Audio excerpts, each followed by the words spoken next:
need to allot one day sa Monday to Friday natin na yun lang ang gagawin ng lahat ng bata at lahat ng teachers. That is why they are making a policy now that every Friday will be catch-up Fridays. Ibig sabihin, wala tayong gagawin kundi turuan ng mga bata magbasa at yung mga marunong na magbasa, ituro sa kanila ang critical thinking and analysis. Yung mga marunong na sa critical thinking and analysis, pasulatin ninyo ng libro, pasulatin ninyo ng essay, lahat ng kailangan natin gawin na matutunan ng mga bata, gawin natin sa Catch-Up Fridays. At hindi lang yun, dahil meron din tayong kailangan i-catch up sa health, sa values, and sa peace education.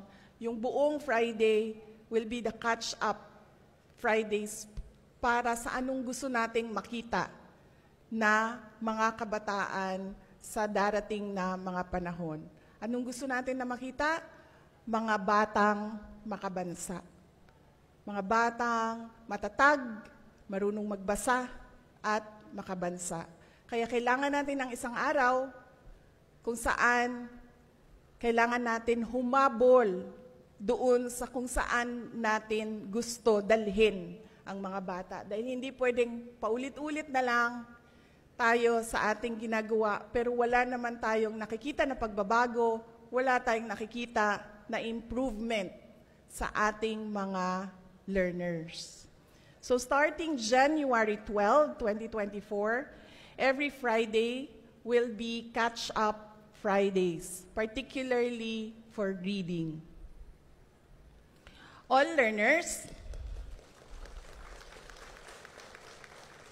subukan lang natin, tingnan natin kung meron tayong makikita na pagbabago after we do it during the term of President Marcos. 6 years natin gawin.